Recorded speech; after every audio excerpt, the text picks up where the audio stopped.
انا لما خليتك اليوم يعني مش همشي عنده يعني مو انا يا تقوم اما تودي انت يابا والله لو خليتك بيت كان احسن كان لقيت لها الفوت من ورا لا يسمع لنا مسلسل ولا كان ربيت كلب كان حرسني هذا خشم الباب يا قوم يا ولد ايوه يا تقوم لا ما قايمش ما قيمش علي ايوه لا ماشي خليك انا عارفك والله العظيم اما قلت لك ما بدك تروح يابا والله ما حتنفع يا ولد والله ما حتنفع شو يعني ذنوب وشدك وجعاب الو ايوه حبيبتي حبيبتك يا ابني ايوه الاخبار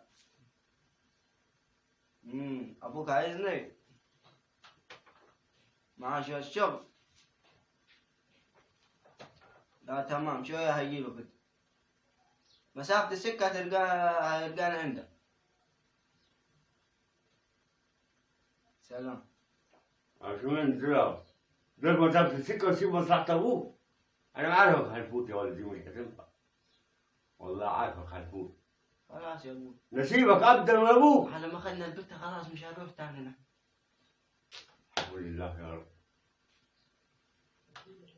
خليك قبل نسيبك نسيب يا صباحي على مزاج جي الدلدل جينا زمن الدلاديل يا اخي خبر يا مصطفى يا اخي راح فين؟ رايح عند ابو نسب طب كلهم عند ابو نسب على الاقل انت ما تبقاش لسه ما دلدول. اتجوزت ولا حاجه انا ما اتجوزت بس مش دلدول ما تبقاش دلدول كده يا اخي على الاقل انا خاطب برضه افرض خاطب ابقى دلدول ابقى بكرامتي قاعد على الحيطه بس بكرامتي طب ايوه ما تبقاش دلدول واحد بيروح يسال ابو هستغل نسب هتروح ذاك تنشر له الطوب ومره يشيل له الزلط وده كده هتعمل مش عارف ايه تعمل له ذاكيتي روح يا ابو روح روح ما تبقاش دلدول كده يا ابوي روح خليك راجل كده انت حاجه مرض والله العظيم يا رب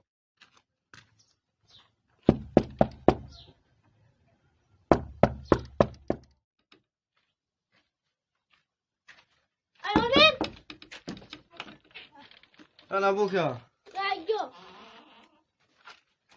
فين اخوك بس في المطبخ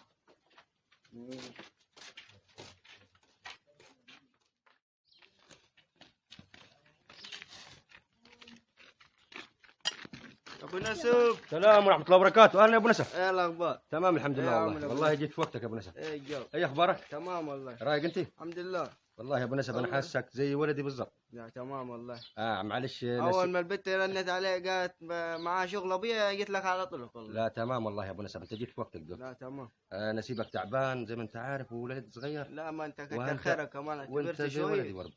لا تمام تعال كده يا أبو نسف نعمل العنايات دول. لا معلش يا أبو ده نسف. فينا. تفضل برضو- نسيبك عيان. برضو يا ابو نسب بركة فيك يا أبو نسف. بعرف العناد دول مكتوم أيوه يا أبو نسف. أيوه كمان الشوية دول ايوه خدها كده على طول.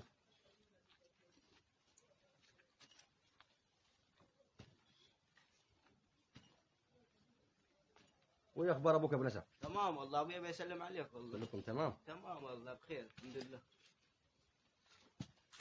يا رايك كده الله ينور، الله يديك العافية يا أبو نسف. ما أنا بقول برضه ولدي الثاني. تمام يا حاج في حاجة تانية؟ لا تمام يا أبو نسف كده. تمام ماشي تمام كده. معك حاجة تانية هتعملها ولا حاجة؟ ايوه معنا حبايه التوم دي يا شيخ. معلش نظف امك من ايوه الأشياء اللي فيها. نسيبك تعبان يا ولد. تفهم والله برضو. انا نظفهم عندك كده. ايوه نظفنا الحشيشات. لا تسمعوا. ايوه براحتك ما تعطفش على حد. لا ما تخافش لأنه خلينا شاي الثوم بعدين لا تمام واذا بتاعك كله يا ابو نسب برضه ده كلام.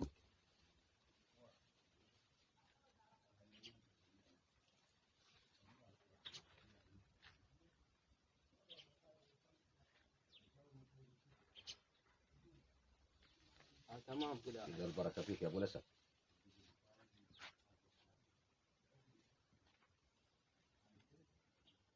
ما فين البيت؟ البت قاعده جوا. اما عايزين نسلم عليك. طيب ماشي يا ابو نسب بس استنى نعمل ننظف شويه دول. تعال تمام تعال ما البت ليك مش لحد غيرك. ايوه اما حاجة البيت ما تقلقش. الجوافة ما جابتش. لا حتجيب دوك تاكل مني يا ابو نسب. حتجيب خير كثير ان شاء الله. طالما انت ان شاء الله نسبت نسيبك. لا تمام مش هتدوق الخير كله. تعال كده ننظف هناك شويه البنزين. شوف شويه البنزين، عندنا خير كثير يعني ما تقلقش. كله ليكم يا ولدي. نظف بركه فيك يا ولدي. لا تمام. ايوه لمهم عندك.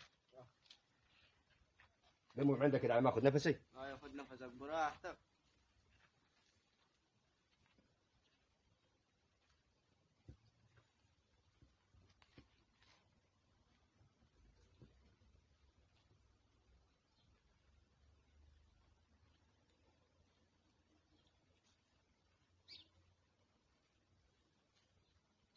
عملتم عندك يا مصطفى خلصتهم؟ تمام. شد حيلك يا مصطفى شد. تمام. عايز حاجة ثانية؟ لا البركه فيك يا ابو نسب. ماشي. تعال تعال نشرب شاي الاول. لا ماشي. بكره بقى لك ثاني. ربك سلمني على ابوك. ماشي.